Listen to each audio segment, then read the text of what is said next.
फली फली फली, ये बुजुर्गवार ठीक हो गए, देख रहे हो, इन्हें दोबारा जिंदगी मिल गई।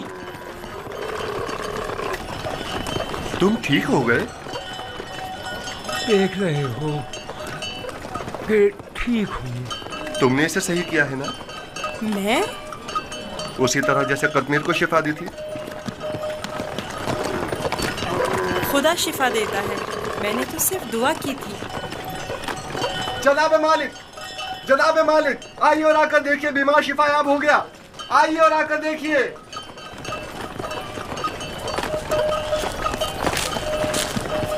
तुम बीमार के साथ रहने पर इस कदर बजिद क्यों थे? मैं भी आपकी तरह रहनुमा हूँ, जो कारवां के तमाम अफराद को सही और सलामत मंजिल मकसूद पर पहुँचाए।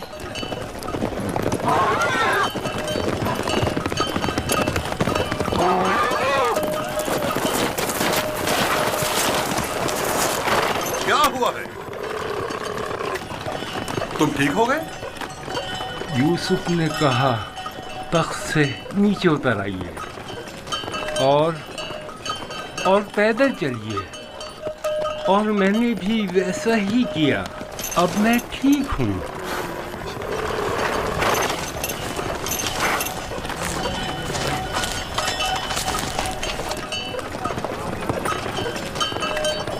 मेरी ये जिंदगी यूसुफ की मरहूम मिन्नत है। अगर इसने मेरा ख्याल न रखा होता तो यकीनन मेरा काम तो तमाम हो चुका था।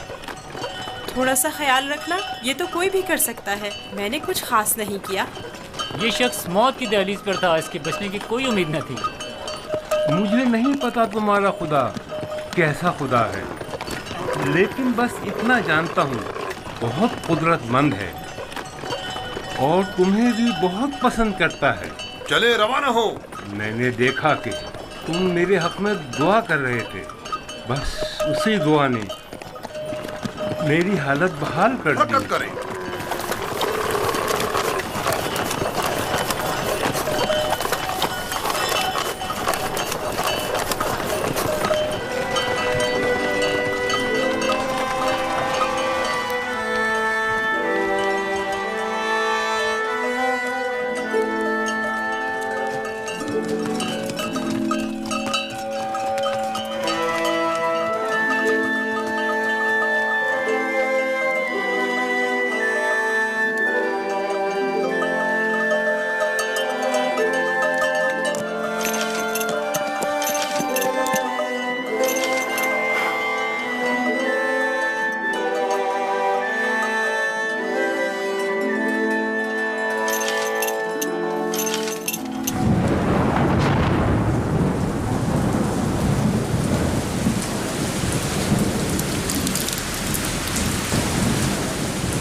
ये बारिश यूसुफ के वजूद बाबरकत की वजह से बरसी है।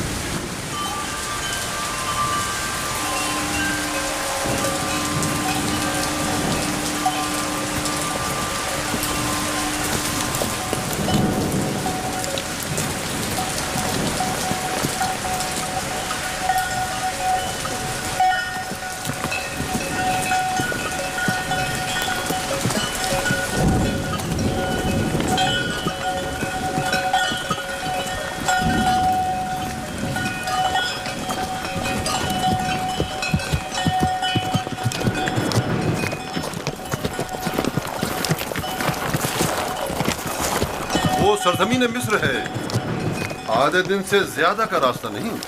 बहुत जल्द सरहदी पहरेदारों तक पहुंच जाएंगे।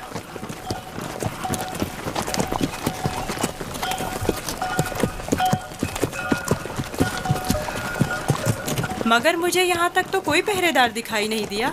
शाम, कनानो, हिजाज और दीगर इलाकों में तवाइफुल मुल्क की राइज है, और कोई भी मुशक्कस हुदूद या सरहदें नहीं रखते हैं। लेकिन सरजमीन मिस्र एक मुतमद्दिन खित्ता है। यहाँ तरक्की याफ्ता जदीद नज़्म व ज़ब्त के तहत क़वानीन की पासदारी, हुकूमत की तैनात करदा सिपाह नजर आएगी। फिरानाए मिस्र का शुमार दुनिया के ताकतवर तरीन हाकिमों में होता है।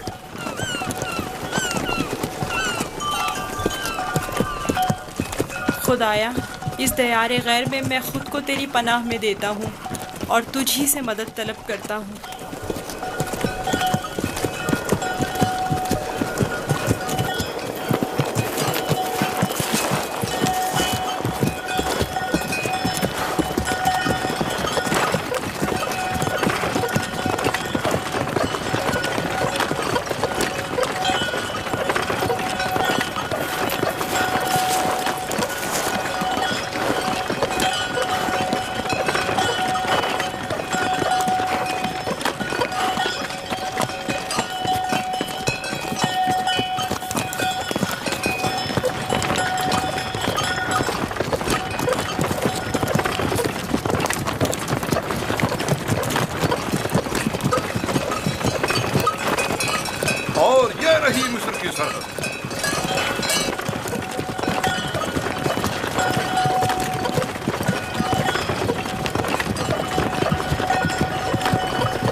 खुदाया, मैं खुद को तुझे सौंपता हूँ।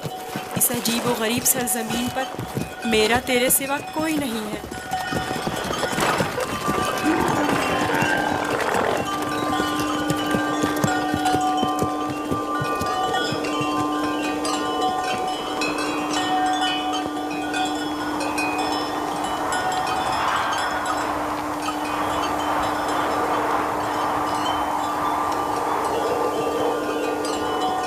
रुक जाएं! आप लोग कौन हैं और कहां से आ रहे हैं? बाबल से मालिक इब्न ज़ार हूं।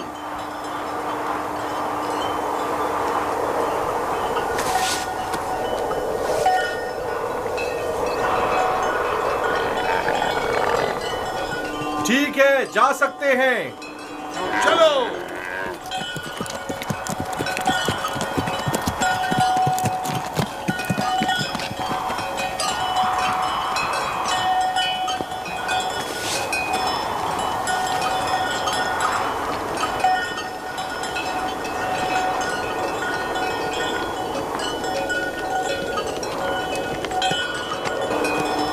क्या ये लोग आपको जानते हैं? हाँ, बिल्कुल जानते हैं। हमने सालों तिजारत की गर्ज से मिस्र का सफ़र किया है। मिस्र काफ़ी कदीम और मुतमद्दन सरजमीन है। शाम और कनान में बहुत ज़्यादा फ़र्क है। अजीब से कपड़े पहने हुए थे। हाँ, ये सरबंद पहनकर उनके चेहरे दार सांप की तरह नजर आते हैं। ये खित्ता सरजमीन सांप के नाम से मारूफ है। अहले मिस्र मोतक़िद हैं कि एक बहुत बड़ा अजदहा सरजमीन मिस्र का मुहाफिज है।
हमारे पास भी भेड़ बकरियां हैं, लेकिन इतनी नहीं। ये लोग तो बहुत अमीर हैं। ये तमाम किसान और सरसब्ज़ लहलहाते खेत या तो कुल्लन उनके खुदा आमून और उसके माबूद की मिल्कियत हैं, या फिर मुतलकन फरमारवाए मिस्र आमून होता की। तमाम अहले मिस्र इन्हीं के लिए काम करते हैं। इनका अपना ज़ाती कुछ नहीं। यानी मिस्र के खुदा गाय और भेड़ें भी रखते हैं? हाँ, इनके नज़दीक ये तमाम चीज़ें खुदा के लिए हैं। खुदा ने तमाम चीज़ों को खल्क किया है, लेकिन अपने लिए नहीं।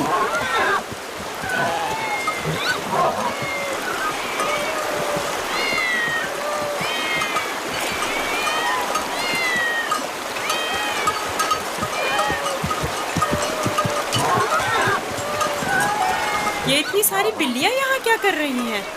इस शहर के लोगों का खुदा बिल्ली है। ये शहर का माबूद है, मरकजी शहर का माबूद। यहाँ के लोग बिल्ली को बहुत पसंद करते हैं।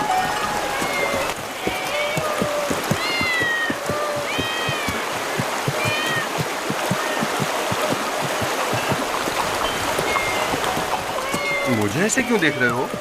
मैं तो बिल्ली परस्त नहीं हूँ। अब सबके खुदा तो तुम्हारे खुदा की तरह बेऐब और बेनज़ीर नहीं होते हैं ना?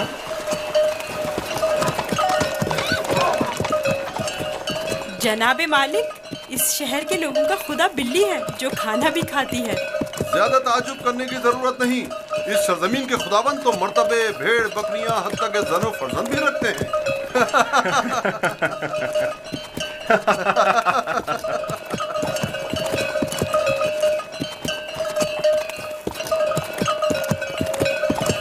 तो गोया मिस्र में यकता परस्ती नहीं है? बिल्कुल नहीं, बल्कि यकता परस्ती जुर्म है।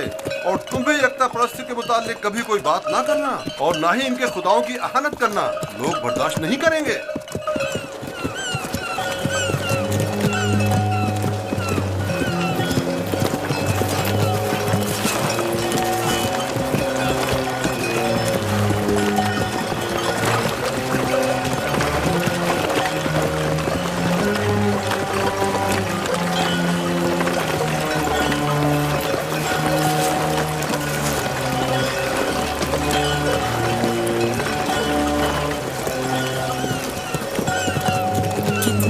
दरिया है, यही नील है?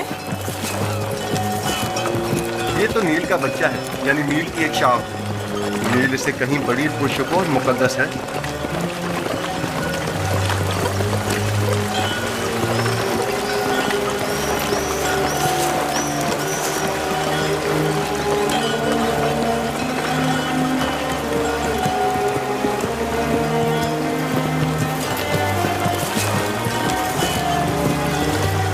मुकद्दस क्यों है? क्योंकि अहले मिस्र की तरक्की का तमाम दारोमदार इसी दरियाए नील पर है। अगर दरियाए नील ना होता तो मिस्र भी नहीं होता। नील का इब्तिदाई सिरा आज तक किसी ने नहीं देखा। कहते हैं कि सिर्फ खुदाओं की रसाई उस इब्तिदाई सिरे तक है।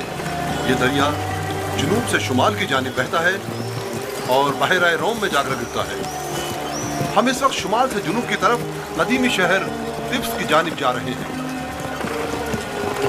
शहर तिब्स खुदाए आमून का शहर है।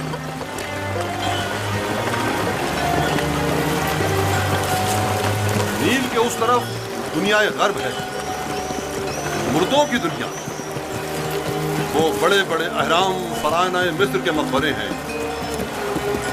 इस जगह को मुनफिस कहते हैं, जहां से दरियाए नील मुख्तलिफ शाखों में मुनक़सिम हो जाता है।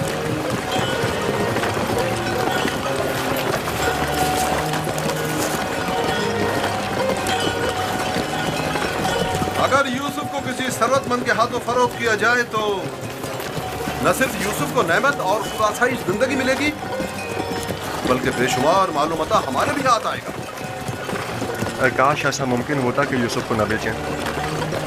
न बेचें तो क्या करें?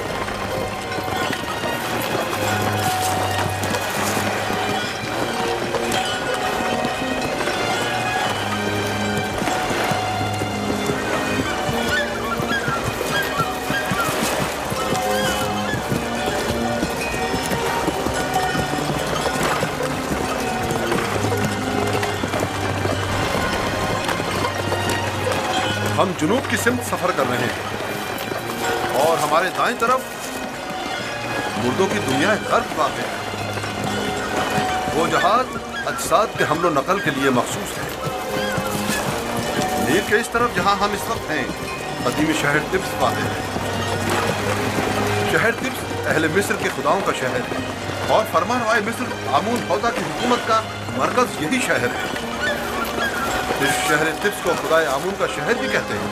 वो देखो, दूर से ही तिब्स दिखाई दे रहा है।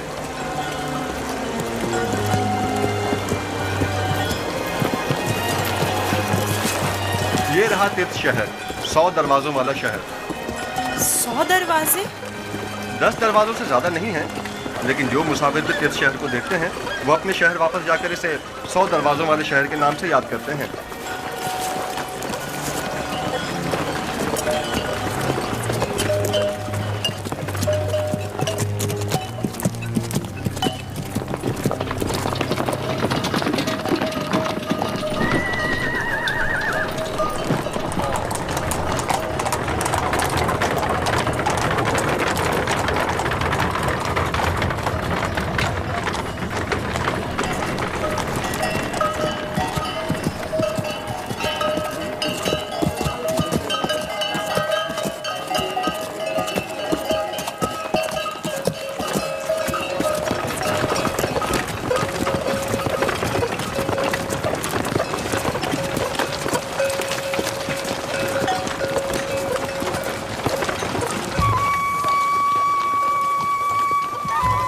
बाबल से मालिक नेज़ार हूँ।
क्या हुआ? सो क्यों नहीं रहे? डर है कि भाग ना जाऊं।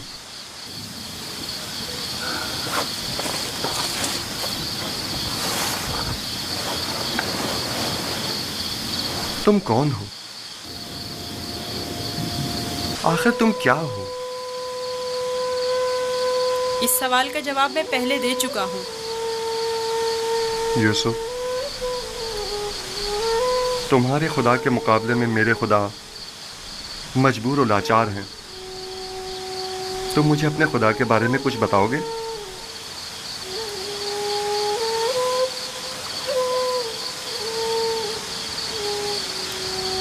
तुम्हारा खुदा हाजिर और नाजिर है, हर जगह उसकी रसाई मुमकिन है।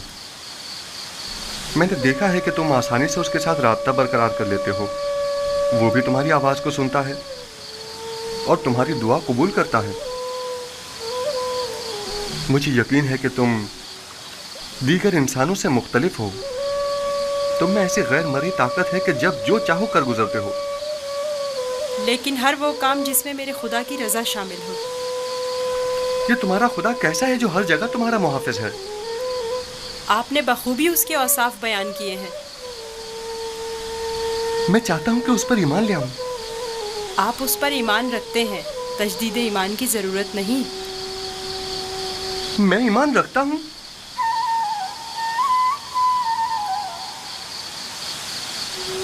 आपने मेरे खुदा को हाजिर और नाजिर जाना, उसे हर काम पर कादिर समझा। वो खुदा आपके ख्याल में हर पुकार और दुआ का सुनने वाला है। आपने अपने खुदाओं को ज़ईफ़ व नातवा कहा। यही ऐन ईमान है।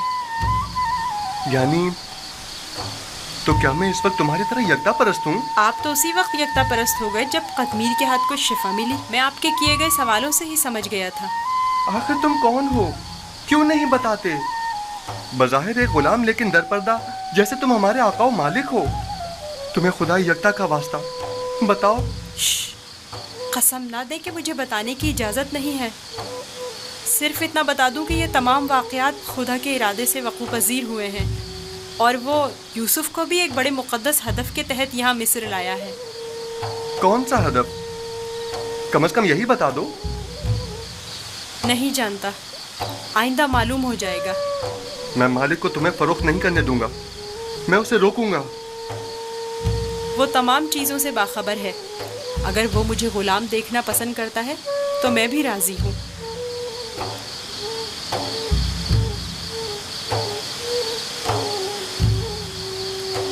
जाएं, जाकर सो जाएं और मेरी गुलामी की फिक्र ना करें। अब भी अपने बाप का नाम बताना नहीं चाहोगे? बताया तो, मैं फर्जंदे चाह हूँ।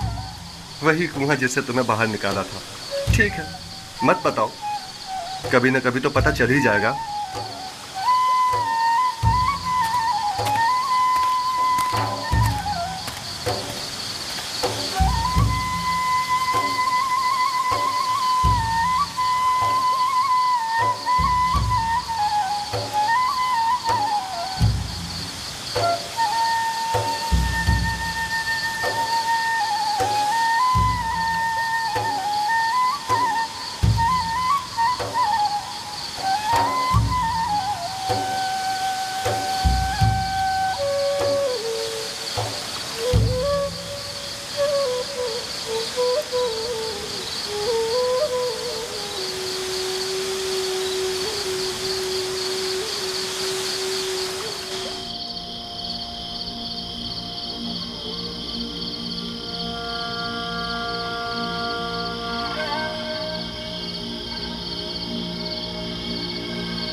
हर अता करने वाले से ज्यादा अता करने वाले,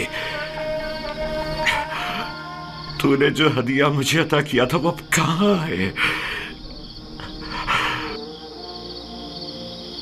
अजीम हस्तियां हदिया अता करके वापस नहीं लिया करती। तो मेरे यूसुफ को लौटा दे, मेरे यूसुफ को मुझे लौटा दे।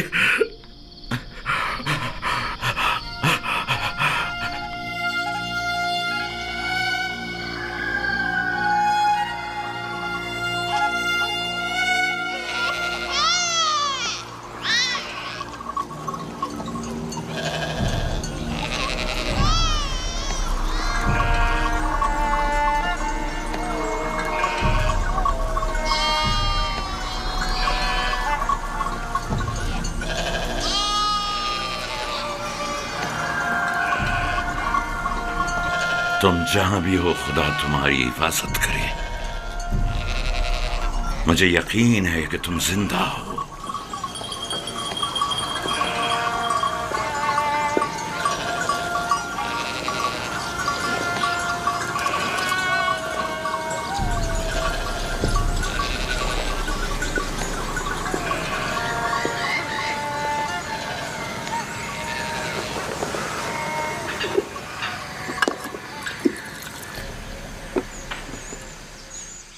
एक बार फिर अपने बेटों से पूछ लो कि यूसुफ के साथ उन्होंने क्या किया। शायद अब की बार अपनी गलती का इकरार कर लें और हकीकत बता दें। आपको इतना इत्मीनान कैसे है कि यूसुफ जिंदा है? 2 वजहों से। एक तो कुर्ता जो कि साबित सालिम है और बेड़िए ने उसे नहीं फाड़ा। दूसरा ये मेरा कल्बे सलीम जो मुझसे कभी झूठ नहीं बोलता। ठीक है, अगरचे कोई फायदा नहीं, लेकिन मैं फिर भी पूछ लूंगी।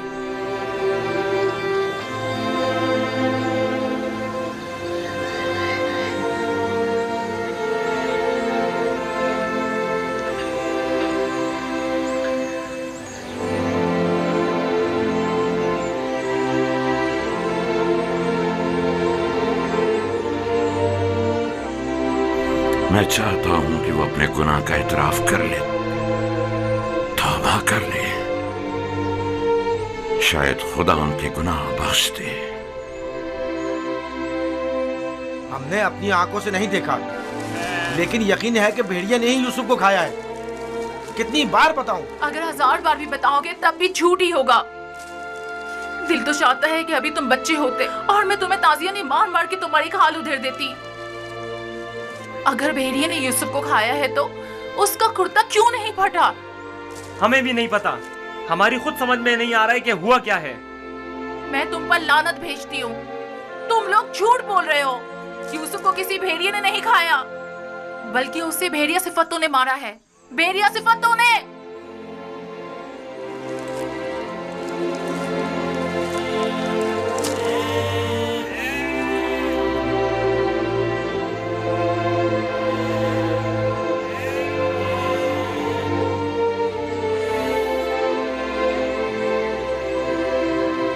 जानता हूं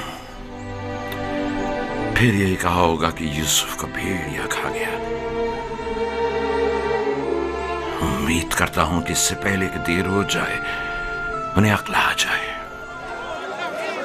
100 सिक्के, 400 सिक्के, 114 सिक्के, 120 सिक्के। ये गुलाम आपका हुआ। 120 सिक्के में सौदा हो गया। ये गुलाम मुझे ले जाए तो मेरे को किसी काम नहीं करना। गुलाम की बोली लगाइए। खेती बाड़ी भी जानते हैं। इस गुलाम की कीमत क्या है? खेती बाड़ी भी जानते हैं और मेहनती और जफाकश भी है। इस गुलाम की कीमत क्या होगी? कनीज़ें भी कितनी अच्छी होती हैं, खाना कम खाती हैं और काम ज्यादा करती हैं। 120 सिक्के। अरे वो देखो कितना ताकतवर गुलाम है। 125।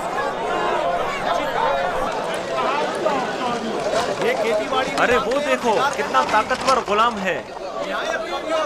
वाकई लगता है ताकत में इसका जवाब नहीं है। आइए आइए, अच्छे गुलाम आसानी से नहीं लगाइए। कितना लगाइए, गोली लगाइए। आगे आइए आप और दिल खोल कर गोली लगाइए। बहुत ही मजबूत गुलाम है ये। आपके बहुत काम आएंगे। 600। आइए आगे आइए कीमत लगाइए। गोली लगाइए। इतने अच्छे गुलाम फिर नहीं मिलेंगे। ये गुलाम देखिए, बच्चा है। ऐसा भी कोई गुलाम हो सकता है? ये गुलाम देखिए। वो चाहता है देखो इसको मैं खरीद कितना खूबसूरत बच्चा है।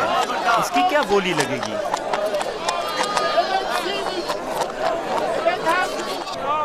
वो देखो मालिक, बच्चा कितना खूबसूरत है। इस जैसा गुलाम आज तक नहीं देखा। काश ये मुझे मिल सके। इसे मत बेचो। क्या खूबसूरत बच्चा। ये कितने में बिकेगा? अरे वो देखो कितना ताकतवर गुलाम है। मैं भी उसे बेचने पर दिल से राजी नहीं हूँ। तुमने देखा नहीं वो खुद अपने बिकने पर कितना माइल है।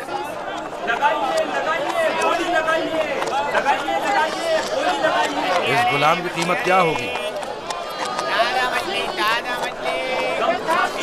मैं बर्दा फरोशी तो नहीं जानता, लेकिन इतना जानता हूँ कि ये गुलाम खूबसूरत, होशियार और पढ़ा लिखा है।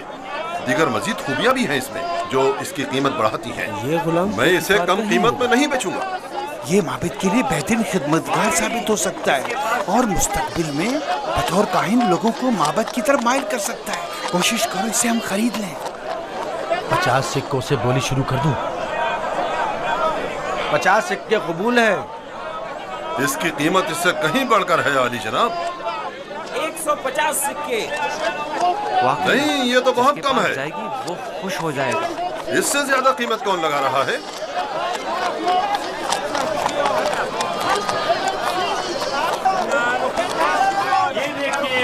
ये देखो जनाब पोतीफार आ गए।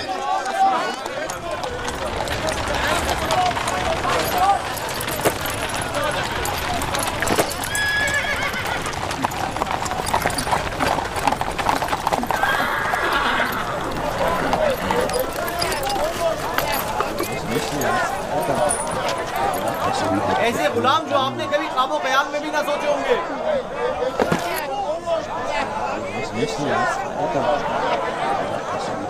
ये खेती बाड़ी भी जानते हैं और शिकार करना भी।